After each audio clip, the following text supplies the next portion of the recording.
En el nombre del Padre, del Hijo, del Espíritu Santo. Amén. Señor Dios Padre Todopoderoso y Eterno, te damos gracias, Padre Santo, en esta noche por permitirnos reunirnos nuevamente. Gracias, Señor, por nuestra vida, por nuestra existencia. Gracias, Padre Celestial, por todo lo que nos das en salud, en trabajo, en estudio, por el amor y por la vida de todos nuestros seres queridos y todos nuestros familiares. Te damos gracias, Padre Santo, por todas las bendiciones, todas las gracias, toda la misericordia, Señor Padre Santo, que nos das a través de tu Hijo amado Jesucristo. Gracias por la Eucaristía, por el sacramento de la confesión y por todas las bendiciones que tú derramas a través de tu amado Hijo Jesucristo, que es la cabeza, el Rey y el novio de la Iglesia. Señor Jesús, te damos gracias por tu mediación perpetua, por perdonar nuestros pecados y alimentarnos con tu presencia eucarística. Hoy te pedimos, Rey de Reyes, Señor de Señores, que santifiques este momento y nos bendigas con la presencia del Espíritu Santo.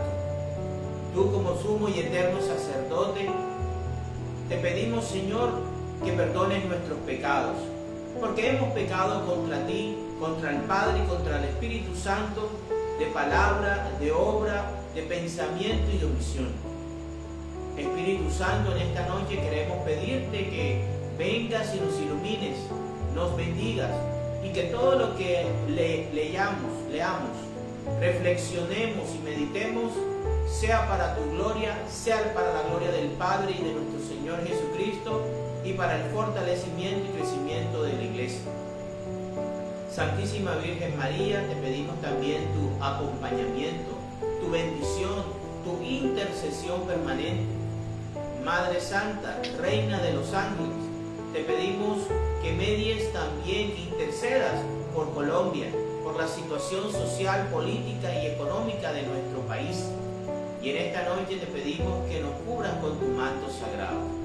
Santos arcángeles Miguel, Gabriel y Rafael, cúbranos con sus alas y protéjanos de las acechanzas del maligno.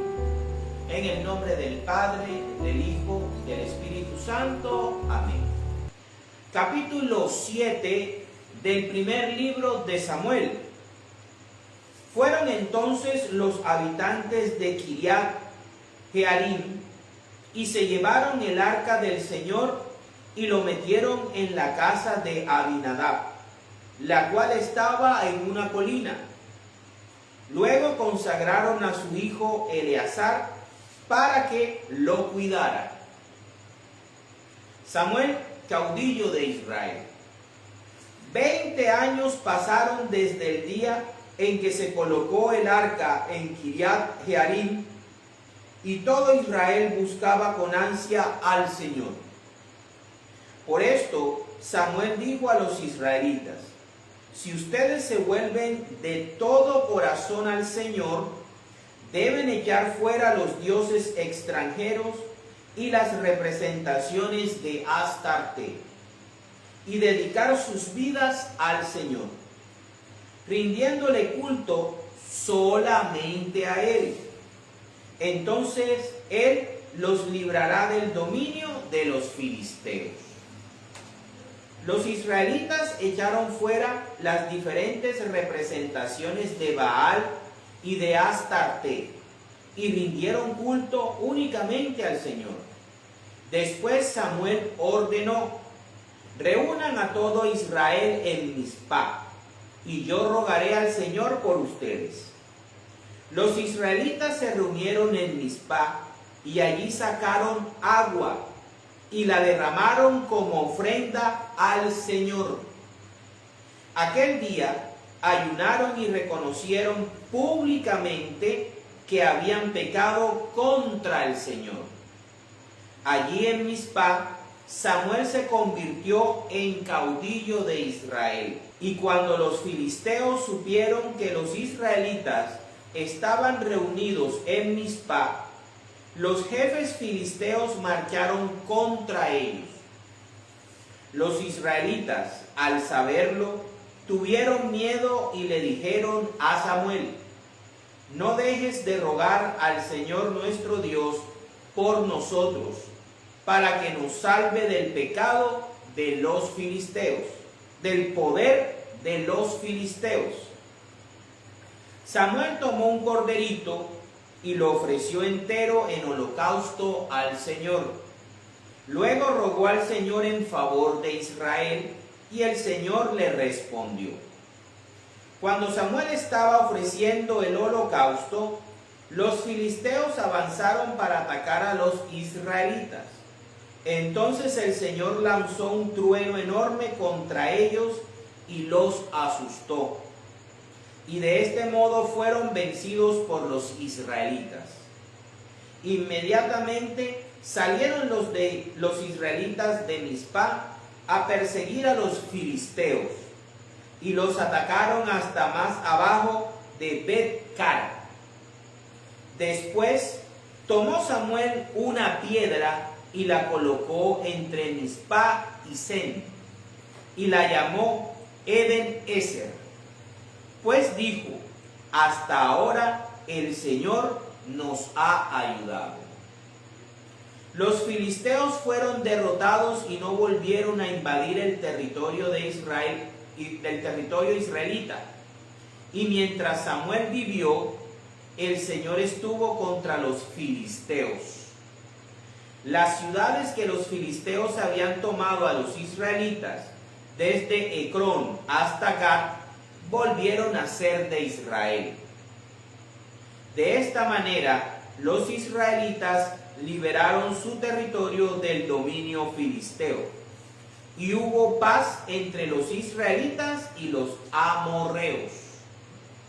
Samuel fue caudillo de Israel durante toda su vida, y todos los años iba a Betel, Gilgal y Mizpa, para atender los asuntos de Israel en todos estos lugares. Luego regresaba a Ramá, donde tenía su residencia, y desde allí gobernaba a Israel. También construyó allí un altar al Señor. Palabra de Dios. Bueno, el capítulo número 7 del primer libro de Samuel nos habla acerca de cómo el primer profeta de Israel comienza a ejercer su ministerio ante el pueblo. El capítulo inicia diciéndonos que los habitantes de Kiriat Jearim atienden el llamado de los habitantes de Bet-Semes, que se habían negado a tener el arca de la alianza en su población. Estos descienden y llevan el arca a una casa de un tal Abinadab, el cual estaba en una colina, en una parte alta. Y luego consagraron al hijo de Abinadab, que se llamaba Eleazar, para que lo cuidara. En primera instancia, nada de esto era lo que Dios quería con respecto al arca de la alianza. Él había establecido toda una estructura, todo un culto, toda una liturgia. Había establecido la religión judía, la religión israelita, de una manera bastante estructurada. El arca debía estar detrás del velo que dividía al tabernáculo entre el lugar santo y el lugar santísimo. Debía ser trasladado por los levitas de un clan dentro de la tribu de los levitas, de un clan en específico, y podía ser vista o podía ser digamos, visitada por el sumo sacerdote descendiente de Aarón una vez al año. Todo esto se viene abajo con la rebelión que tiene Israel de utilizar el arca como un amuleto para vencer a los filisteos, como un arma, más que como un objeto de veneración por medio del cual Dios se comunicaba con su pueblo. Luego vemos cómo el arca dura 20 años en esta casa y vemos cómo Samuel empieza a llamar a Israel a el arrepentimiento. Fíjense, esto me llama mucho la atención porque el primer profeta del Antiguo Testamento se comporta como el último profeta del Antiguo Testamento. Todo lo que hace Samuel, cómo prepara al pueblo para la monarquía, para seleccionar un rey a Israel, que lo veremos el otro año en la temporada número 7 con el capítulo 8 de este libro, la selección de Saúl como el primer rey de Israel, nos va a mostrar cómo Dios en las Santas Escrituras y en el plan de salvación hace lo mismo, repite patrones. Samuel empieza llamando al arrepentimiento a Israel y a reconocer su idolatría. Y busca no solamente la conversión interior, sino también la conversión exterior. De lo que hay en el corazón, habla la boca o refleja el rostro. Samuel quiere que el israelita le entregue su corazón exclusivamente a Yahvé. Y que como prueba exterior de eso, bote, queme, entregue todas las estatuas de Baal y de Astarte, ¿sí? que eran las que estaban gobernando, o eran las que tenían haciéndole guerra a Yahvé. Y eso lo hace el pueblo. Fíjense, el primer profeta llama al pueblo al arrepentimiento, llama al pueblo al cambio de corazón, ¿sí? Y a que dediquen su vida a Dios exclusivamente, ¿sí? Para que así puedan ser librados del dominio y del yugo del enemigo, en este caso de los filisteos. Es como si el profeta estuviera preparando a Israel, al pueblo, para la llegada de un rey. En los tiempos de Samuel, ese rey va a ser Saúl. En los tiempos de Juan el Bautista va a ser Jesucristo, el último y definitivo rey, el Dios Rey, que va a gobernar eternamente sobre el Israel bíblico. Y también va a ser la cabeza permanente de la iglesia, que es el rebaño definitivo de Abraham. Luego vemos cómo los israelitas comienzan a seguir el consejo de Samuel, porque lo reconocen que viene de Dios, lo reconocen que viene de Dios y que habla en nombre de Dios. Por lo tanto, el pueblo le obedece y comienza a echar fuera las diferentes representaciones de Baal y Astarte. Ok, vemos también que Samuel reúne al pueblo en un lugar determinado, como por ejemplo es Mizpah. Juan el Bautista reúne a Israel para preparar el corazón de Israel para la llegada de Jesucristo, para la llegada del Mesías en el Jordán.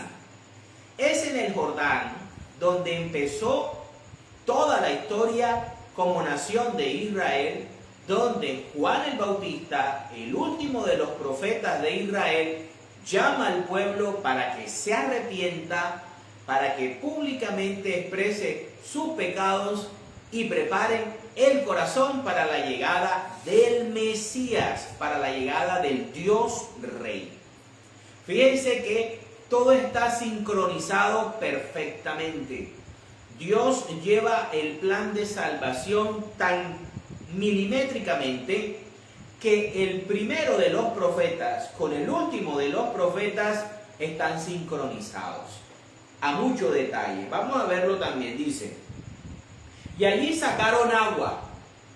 ¿Cuál era el bautismo de Juan? De agua. Juan bautizaba con agua, mientras que Cristo bautizaba con agua y Espíritu Santo. Juan utilizaba el agua como medio de purificación. Aquí nos dice que Samuel, allí sacaron agua y la derramaron como ofrenda al Señor. El agua como un medio de purificación y de ofrenda al Señor. Luego ayunaban y reconocían públicamente que habían pecado contra el Señor. ¿Qué hacía Juan? Juan llamaba al arrepentimiento. La gente iba al Jordán, agua, a reconocer públicamente sus pecados y a que Juan los bautizara como un signo exterior, como un signo externo de arrepentimiento y purificación, con el fin de que el corazón del israelita estuviera preparado para la llegada de el Mesías Redentor. Allí en Mizpá Samuel se convirtió en caudillo de Israel. Fíjense, Samuel, el primero de los profetas, llegó a ser juez, llegó a ser profeta y llegó a ser también sacerdote. Llegó a ser sacerdote también. ¿Por qué? Primero, Samuel juzgaba los asuntos de Israel cuando recorría, ¿verdad? Aquí nos dice que iba a Gilgal, iba a Mizpá, iba a Betel y trataba los asuntos de Israel. Juan era juez porque Juan estaba juzgando a la generación del Mesías, cuando les decía a los fariseos que eran víboras y que el comportamiento que tenían no era justo ni era santo. También era sacerdote Juan el Bautista porque bautizaba, porque daba un bautismo de arrepentimiento. Y también llegó a ser profeta porque habló el nombre de Dios. Entonces, Samuel y Juan el Bautista tienen las mismas características, hacían las mismas cosas. Entonces, ¿qué pasa? Luego vienen los jefes filisteos, comienzan a ver que los israelitas están reunidos y quieren atacarlos. Ahora los israelitas no van a buscar el arca para enfrentar a los filisteos. Hacen lo que debieron hacer desde el principio, buscar al profeta de Dios para que intercediera por ellos y para que le pidiera a Dios ayuda. ¿Por qué? Porque Dios escuchaba a Samuel. En vez de ir y buscar el arca y pasar por todo lo que pasó el pueblo de Israel y lo que les ocurrió a los mismos filisteos durante 7 meses, lo que debió haber hecho el pueblo de Israel fue ir a consultar a Samuel y a pedirle ayuda para que Dios los bendijera. Pero fíjense, primero viene el arrepentimiento, luego viene la búsqueda de Dios de corazón, luego viene el dejar la idolatría. Ya, fíjense que es un proceso. Ayunan, ofrecen una ofrenda y después es que le piden y le consultan al profeta que interceda por Dios, que interceda por ellos ante Dios. ¿Qué ocurre? El Señor responde. Y lo responde de una manera espectacular. Cuando los filisteos llegan a atacar, Dios habla desde el cielo a través de un trueno. Recuerden que cuando Juan el Bautista llegó a ver a Cristo, el cielo también habló. Miren las figuras, como a Samuel y a Juan el Bautista les pasa lo mismo. Y ven cómo cuando Samuel estaba, dice, Samuel tomó un corderito. ¿Recuerdan? Samuel y el cordero. Juan ve a Cristo y ¿qué es lo que dice? Este es el Cordero de Dios que quita el pecado del mundo. Así como Samuel tiene contacto con un cordero y lo ofrece en holocausto, Juan el Bautista, a nombre de Israel, a nombre de los pecados de Israel, ofrece el Cordero de Dios que quita el pecado del mundo, que es su primo Jesús, ¿verdad? Y fíjense esto. Samuel primero toma el cordero, lo ofrece en holocausto y después el cielo habla a través de un trueno. Luego, ¿qué ocurre? Desde ese trueno, Israel vence a los filisteos, que son los enemigos del pueblo de Dios. ¿Qué sucede con el bautismo de Cristo? Juan está en el Jordán. Está utilizando el agua para purificar. Cuando lo ve, le dice, este es el Cordero de Dios que quita el pecado del mundo. Lo está ofreciendo como holocausto a Dios. Luego, Dios, cuando lo bautiza y lo unge como rey de Israel, porque Juan, como le hemos dicho siempre, unge a Cristo como rey legítimo de Israel, entonces el cielo se abre, desciende el Espíritu Santo y el Padre habla. Cuando ya el cielo habla, Jesús se va al desierto y en el desierto somete a Satanás, que representa al enemigo del pueblo de Dios. Y el demonio es vencido por el Señor Jesucristo. Lo somete.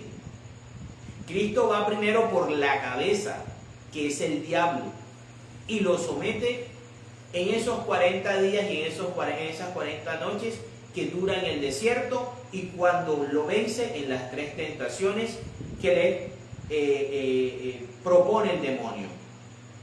Digamos que es muy parecido a lo que le pasa a Samuel en esta ocasión en el capítulo 7.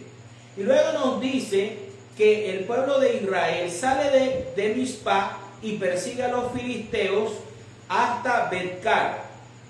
Samuel toma una piedra y la pone como testimonio. Dios nos ayuda. ¿Cuál es el nombre de Jesucristo? Yahvé nos salva, o Yahvé salva. Ahora, dice también que los filisteos fueron derrotados y que no volvieron a invadir el territorio de Israel. Por eso era importante que Cristo caminara toda la tierra de Israel, toda la tierra prometida. Por eso Él fue a Galilea, fue a Tiro y Sidón, fue a la Decápolis, fue a Perea, estuvo en Samaria, descendió hasta Judea, estuvo en muchos lugares Cristo recorriendo como el rey, como el juez, como el profeta y como el apóstol de Dios. Y dice que los israelitas libraron del dominio de los filisteos todo su territorio, mientras estuvo vivo Samuel, que además firmaron un tratado de paz con los amorreos, y que además Samuel fue el juez, fue el último de los jueces de Israel durante toda su vida. Recorría así como Cristo todo Israel juzgando al pueblo, y luego se devolvía a Ramá donde vivía. Fíjense, Cristo hacía lo mismo, recorría toda Palestina y luego regresaba a Cafarnaúm, donde vivía con los apóstoles. Y allí gobernó a Israel y también construyó un altar para el Señor. Entonces podemos ver que el capítulo 7 nos describe muy bien la vida profética, la vida como juez, la vida como sacerdote de el profeta Samuel. En este espacio de estudio bíblico siempre hemos dicho que la era profética del Antiguo Testamento empezó con Samuel y terminó con Juan el Bautista. Juan el Bautista es el último de los profetas del Antiguo Testamento y es el que le entrega a Cristo en el momento que lo unge en el Jordán, digamos que el traspaso del liderazgo y de la ejecución del plan de salvación para que sea Cristo durante su vida ministerial y posteriormente Pedro, el Papa y los apóstoles, obispos y sacerdotes siguieran hasta el día de la parucía, para la gloria de Dios. Para continuar con este estudio, con los textos auxiliares, vamos a profundizar en tres etapas: Antiguo Testamento, Evangelio y Nuevo Testamento, que es el don de pastorear en nombre de Dios. Porque recordemos que Samuel, como nos dice el capítulo 7 perfectamente del libro, fue un excelente hombre de Dios. Fue un hombre dedicado al servicio de Dios, pastoreando al pueblo de Israel de una manera excepcional, que llevó a que Israel tuviera un periodo de paz, un periodo donde no se la dejó montar de los filisteos, buscó al Señor y luchó contra la idolatría que durante muchos siglos había sufrido. Vamos entonces a ver la vida del último de los profetas del Antiguo Testamento, Juan el Bautista. Vamos con el Evangelio de San Lucas, capítulo 3, versículos del 1 al 20. Y veamos el patrón que se repite entre Samuel y Juan el Bautista. Dice: Juan el Bautista en el desierto. Era el año 15 del gobierno del emperador Tiberio, y Poncio Pilato era gobernador de Judea.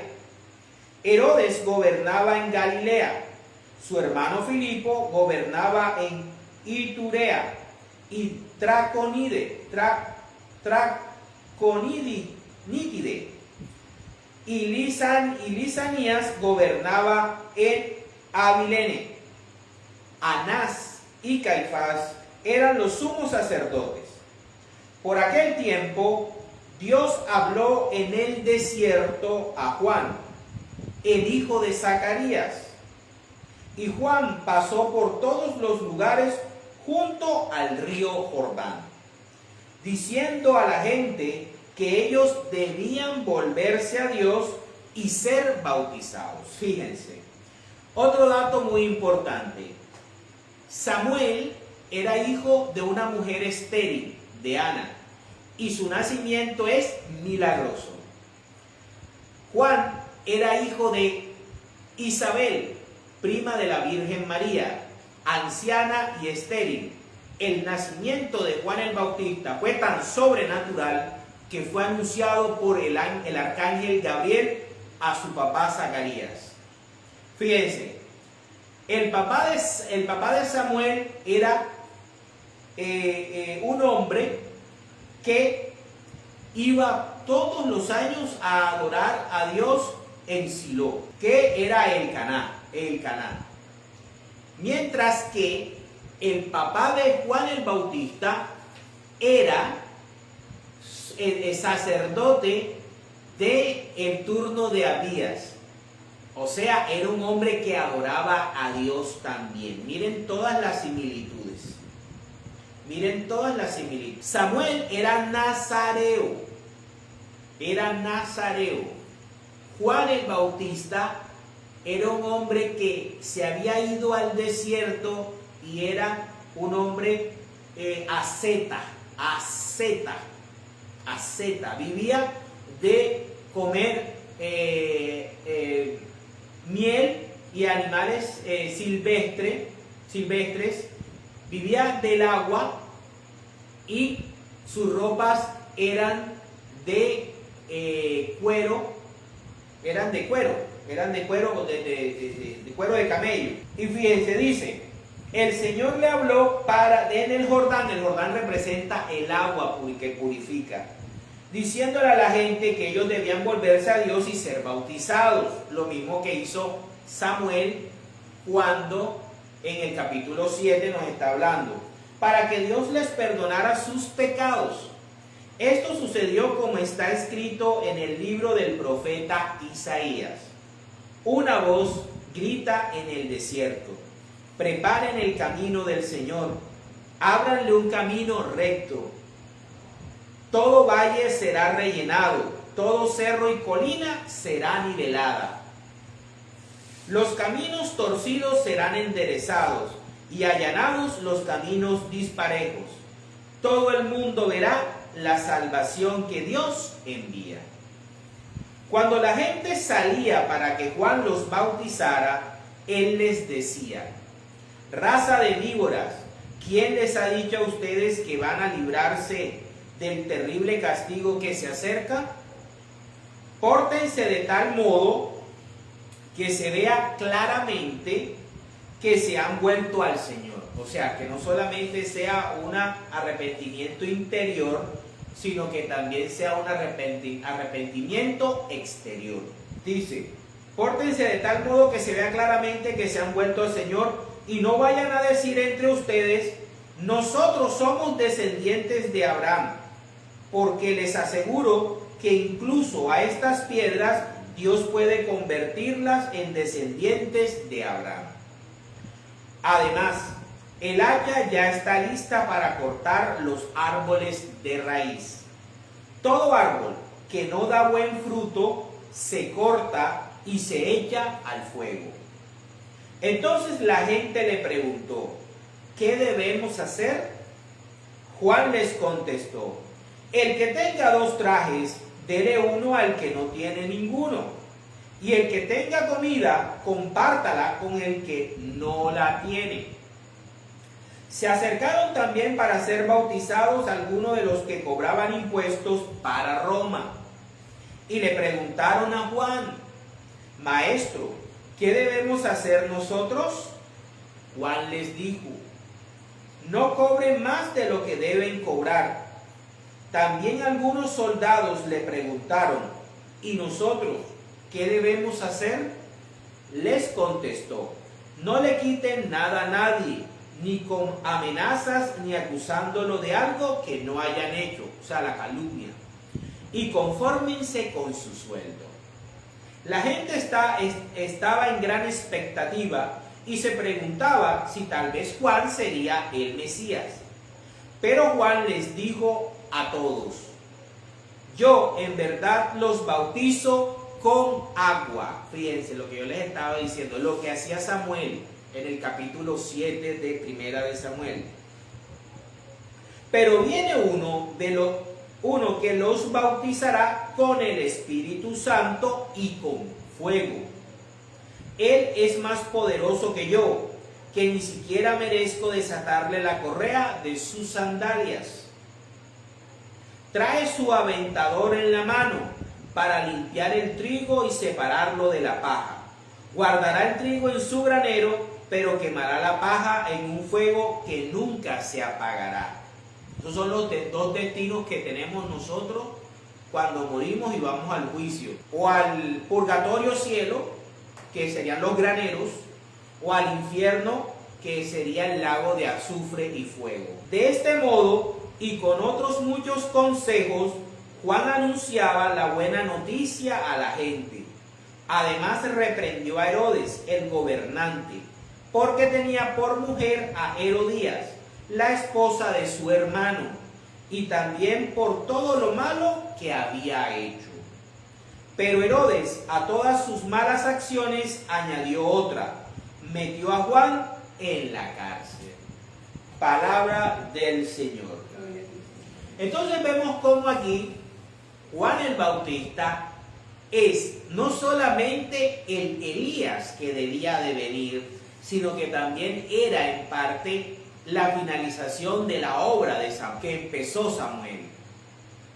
El profeta habla al pueblo para pedirle el arrepentimiento. Lo purifica y lo bautiza por medio del agua, pero el agua no es suficiente. El agua se queda corta. Juan es el más grande de los hombres nacidos de mujer, dice nuestro Señor Jesucristo, pero el que llegue al reino de los cielos, el que esté dentro de la iglesia católica, ese va a ser mayor que Juan. Palabras de nuestro Señor Jesucristo. Ahora vamos a ver a el buen pastor. Ahora vamos a ver a Cristo. Vamos a ver cómo pastorea Cristo, cómo es Cristo como juez, como rey, como caudillo, como pastor y por qué se lo merece. Vamos a el Evangelio de San Juan, capítulo 1, versículos del 1 al 18. Dice, el pastor y sus ovejas. Entonces Jesús dijo, les aseguro que el que no entra en el redil de las ovejas por la puerta es un ladrón y un bandido. Pero el que entra por la puerta es el pastor que cuida a las ovejas. El portero le abre la puerta y el pastor llama a cada oveja por su nombre. Y las ovejas reconocen su voz. Las saca del redil y cuando ya han salido todas, camina delante de ellas. Y las ovejas lo siguen porque reconocen su voz. En cambio, un desconocido no lo siguen, sino que huyen de él, porque desconocen su voz. Jesús les puso esta comparación, pero ellos no entendieron lo que les quería decir. Jesús, el buen pastor. Jesús volvió a decirles, esto les aseguro, yo soy la puerta por donde pasan las ovejas. Todos los que vinieron antes de mí fueron unos ladrones y unos bandidos, pero las ovejas no les hicieron caso. Yo soy la puerta, el que por mí entre se salvará. Será como una oveja para entrar, que entra y sale y encuentra pastos, que es la paz. El ladrón viene solamente para robar. Eso es muy importante entenderlo y analizarlo con tanta secta, con tanto loco, con tanta loca que se presenta como Salvador y profeta de Dios, que solamente buscan tres cosas: poder, favores sexuales y riqueza ilimitada. Miren cómo es el buen pastor. Miren lo que dice el Señor. El ladrón viene solamente para robar, matar y destruir. Pero yo he venido para que tengan vida y para que la tengan en abundancia. Yo soy el buen pastor. El buen pastor da su vida por las ovejas. Yo quisiera ver que un pastor de esos que piden diezmo entregue su vida por sus ovejas, para ver si ahí sí se le puede decir si es un buen pastor.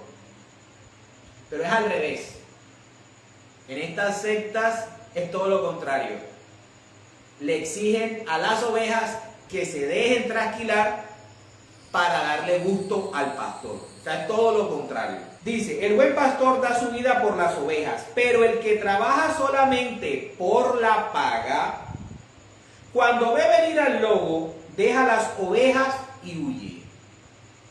Porque no es el pastor y porque las ovejas no son suyas. Recordemos que nosotros, los católicos, le costamos a Jesucristo cada gota de sangre de su ser.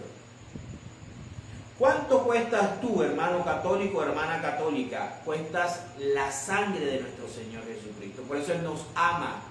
Por eso Él da la vida por nosotros. porque Él nos compró con su sangre. Ningún otro pastor, ninguna otra pastora, ningún otro aparecido que dice que Dios lo llamó, Dios la llamó para restaurar la iglesia. Solamente Jesús. Y el lobo ataca a las ovejas y las dispersa en toda dirección. Ese hombre huye porque lo único que le importa es la paga y no las ovejas. Yo soy el buen pastor. Así como mi Padre me conoce a mí y yo conozco a mi Padre, así también yo conozco a mis ovejas y ellas me conocen a mí. Yo doy mi vida por las ovejas. También tengo otras, él estaba hablando al pueblo de Israel, ¿sí? Ahora habla acerca de las otras ovejas, que somos nosotros los no judíos, o sea, los gentiles, dice. Y también tengo otras ovejas que no son de este redil, y también a ellas debo traerlas.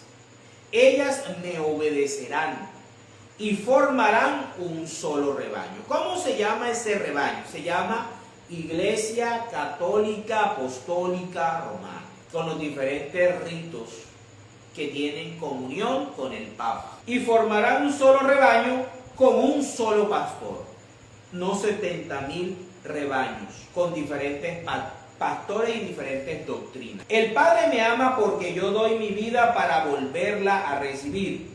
Nadie me quita la vida, sino que yo la doy por mi propia voluntad. Tengo el derecho de darla y de volver a recibirla. Esto es lo que me ordenó el Padre. Palabra de Dios.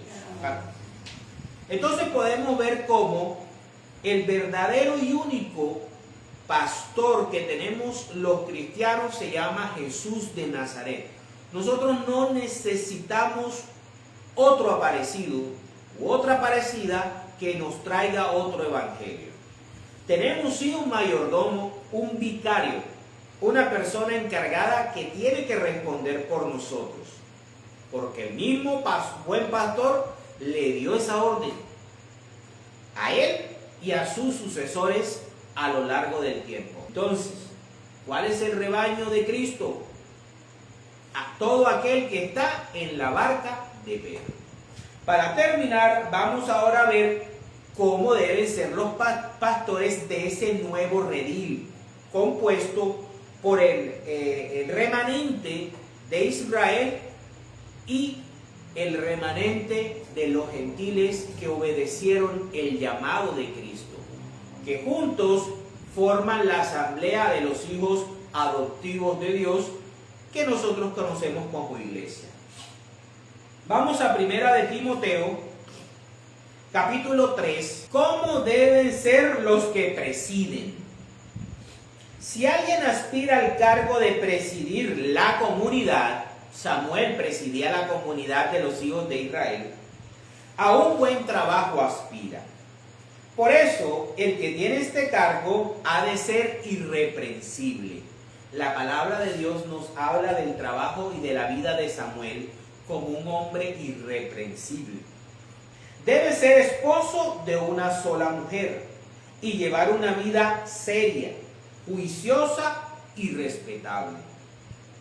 Debe estar siempre dispuesto a hospedar gente en su casa, por eso se llama casa rural, aunque es también para que viva el presbítero. Debe ser apto para enseñar, por eso se llama magisterio. Por eso nuestros presbíteros, nuestros obispos, cardenales y el Papa se llama magisterio de la Iglesia Católica. El magisterio. ¿Por qué? Porque el que presida la asamblea de Dios tiene que ser una persona apta para enseñar. No debe ser borracho ni amigo de peleas, sino bondadoso, pacífico y desinteresado en cuanto al dinero. ¿Y cuál es la base de las sectas protestantes? El diezmo, la ofrenda, la siembra. A la iglesia tienes que ir con el corazón para alabar al Señor y el bolsillo listo para ofrendar, dicen. los famosos pastores. Miren lo que dice Primera de Timoteo capítulo 3, versículo 3. No debe ser borracho ni amigo de peleas, sino bondadoso, pacífico. Samuel fue pacífico y desinteresado en cuanto al dinero. Y lo que más motiva a un pastor y a una pastora a montar una iglesia protestante es el diezmo. Debe saber gobernar bien su casa y hacer que sus hijos sean obedientes y de conducta digna. Porque si uno no sabe gobernar su propia casa, ¿cómo podrá cuidar de la iglesia de Dios? Por lo tanto, el dirigente no debe ser un recién convertido. No sea que se llene de orgullo y caiga bajo la misma condenación en que cayó el diablo.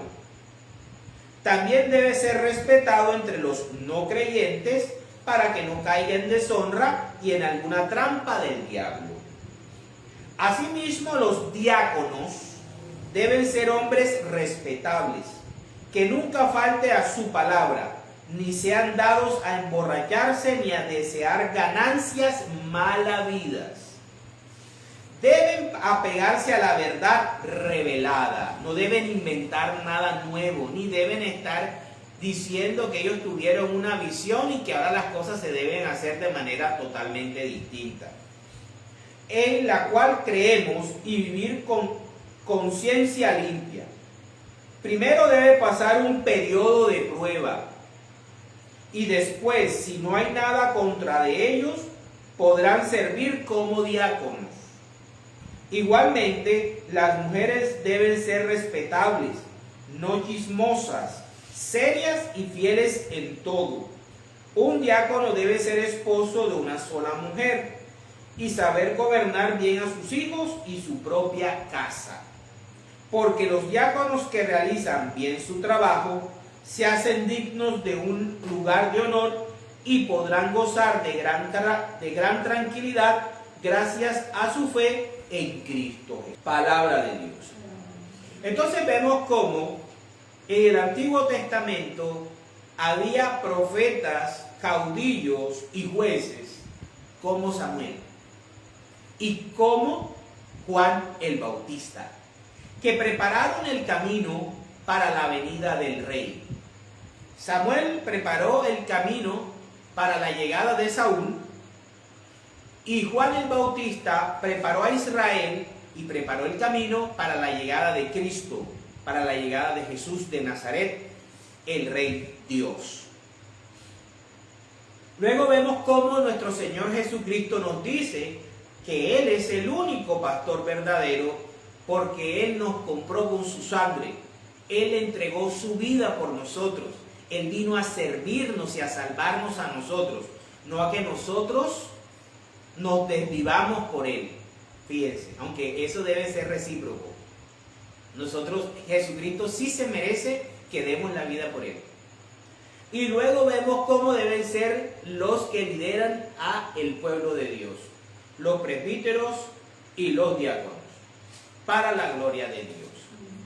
Nos vemos el próximo año en la temporada número 7 de este ejercicio espiritual de lectura y reflexión de las Santas Escrituras.